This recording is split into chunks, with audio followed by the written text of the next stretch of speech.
Assalamualaikum warahmatullahi wabarakatuh. Selamat datang di channel kami Medina Dakwah. Hari ini kita akan menjelajahi kisah yang menarik tentang Nabi Ibrahim alaihissalam, sosok yang memegang peranan sentral dalam ajaran Yahudi, Kristen, dan Islam. Banyak sekali kisah-kisah yang mengagumkan tentang Nabi Ibrahim ini tertulis dalam Al-Quran dan Bible. Akan tetapi, hanya Al-Quran sajalah yang benar-benar mengungkapkan dengan akurat fakta sejarah tentang kerajaan kuno Babilonia.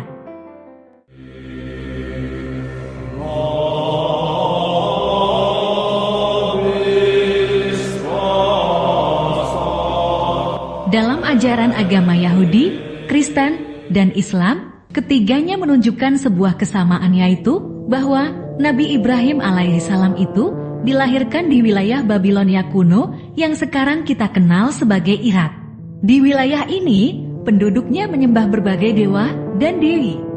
Namun, terdapat satu kelompok dewa yang sangat istimewa di antara mereka, yaitu dewa-dewi yang merepresentasikan objek-objek langit seperti langit dan bintang. Babilonia kuno memiliki sistem kepercayaan di mana setiap kota atau wilayah memiliki dewa pelindungnya sendiri. Sebagai contoh, kota Ur dan kota Haran menyembah dewa bulan yang disimbolkan sebagai bulan sabit bernama Nana. Dewa matahari yang dikenal dengan nama Samas disimbolkan sebagai ukiran matahari pada sebuah piringan dan menjadi dewa utama bagi penduduk kota Larsa dan kota Sipar. Di kota Uruk, dewa utamanya adalah Dewi Ishtar yang merupakan personifikasi dari planet Venus, yang disimbolkan sebagai bintang segi 8. Dalam mitologi Mesopotamia kuno, tiga objek langit ini, matahari, bulan, dan planet Venus, membentuk sebuah segitiga yang disebut astrotriad. Pada penemuan arkeologi akhir-akhir ini, terungkap hubungan istimewa antara ketiga dewa ini.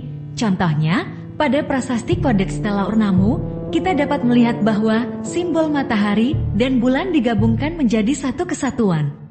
Pada prasasti Kudulu Raja Malishipak, ketiga simbol matahari, bulan sabit, dan bintang segi 8 ini diletakkan bersama. Begitu pula dengan prasasti Kudulu Nebukadnezar dan prasasti Nabonidus yang juga menunjukkan kesatuan dari astrotriad ini. Uniknya lagi, jika kita perhatikan daerah asal tempat prasasti-prasasti ini ditemukan, menunjukkan bahwa penyembahan terhadap tiga dewa ini adalah ajaran utama yang dianut oleh penduduk di seluruh wilayah kerajaan Babilonia kuno.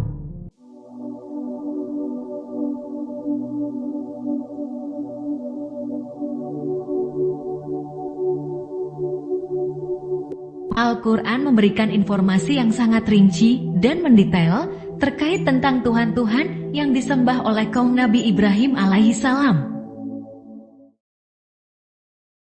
فلما جن عليه الليل رأى كوكبا قال هذا ربي فلما أفل قال لا أحب الآفلين فلما رأى القمر بازغا قال هذا ربي فلما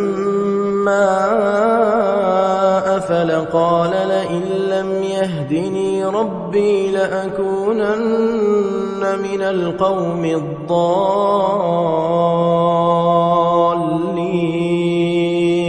فلما رأى الشمس بازغة قال هذا ربي هذا أكبر فلما أفلت قال يا قوم إني بريء مما تشركون.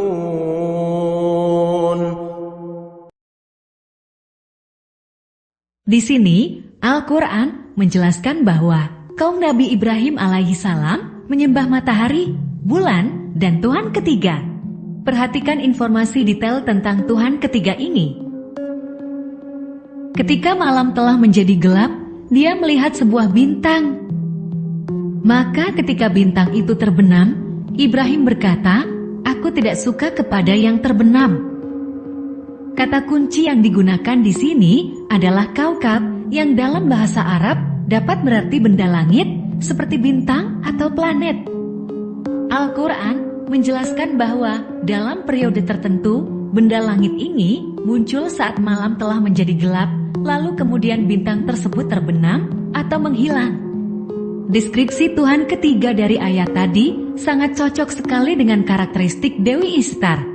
Sebagaimana yang kita ketahui, salah satu julukan Dewi Ishtar adalah bintang malam, karena dia adalah personifikasi planet Venus yang hanya muncul sebentar dan kemudian terbenam pada malam hari.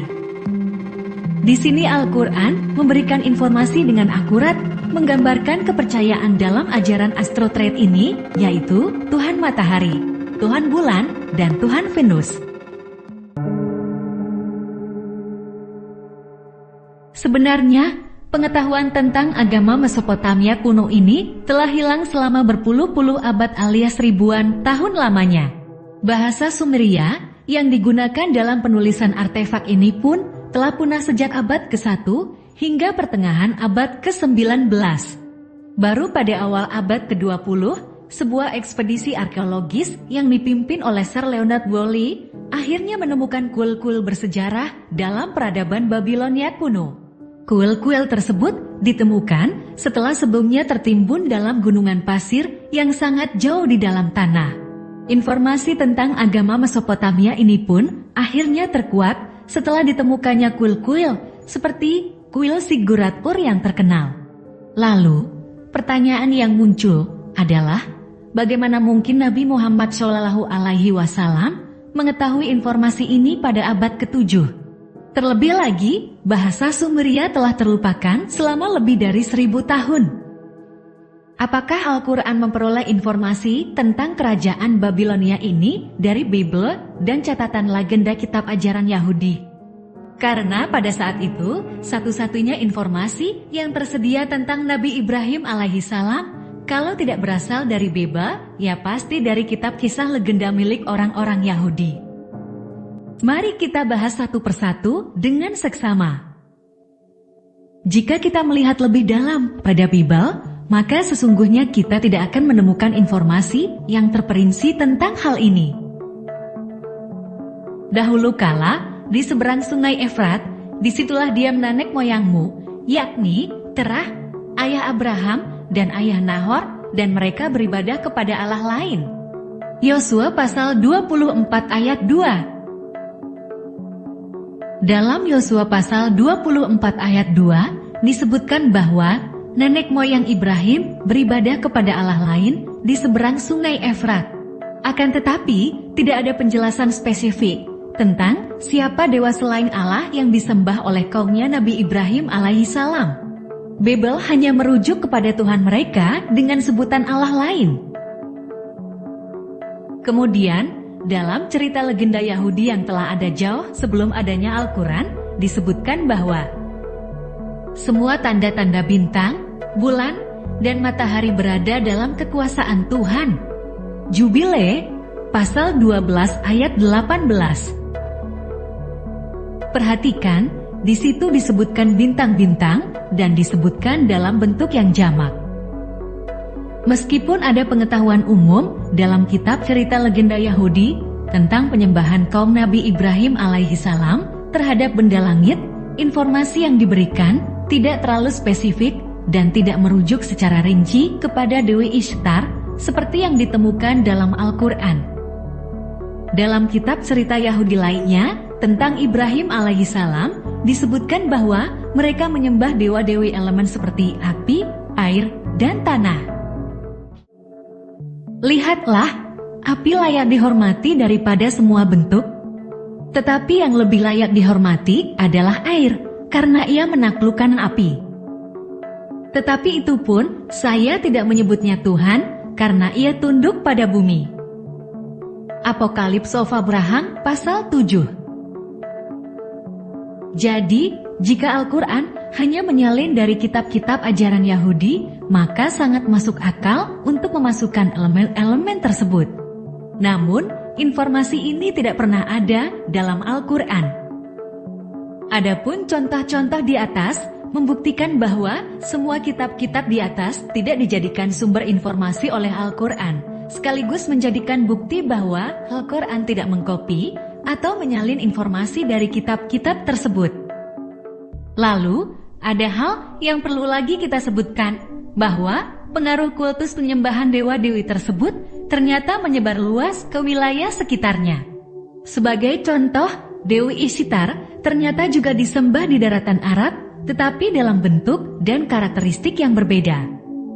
Di dataran Arabia, identitasnya berubah menjadi Dewa At-Tatar yang berjenis kelamin laki-laki dengan bentuk kijang. Di Mesir, Ishtar dikenal sebagai Astarte, sebagai dewa perang yang disimbolkan dengan kereta kuda. Perubahan ini menunjukkan perbedaan yang ekstrem dari wujud aslinya.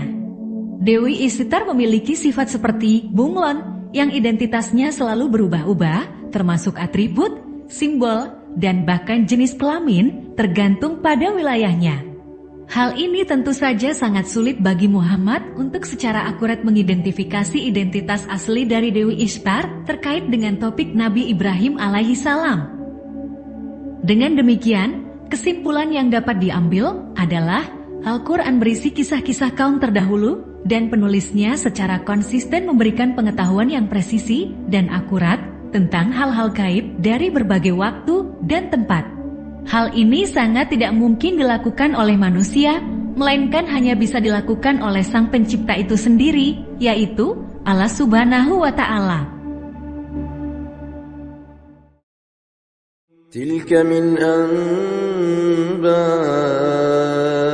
الغيب نوحيها إليك ما كنت تعلمها أنت ولا قومك من قبل هذا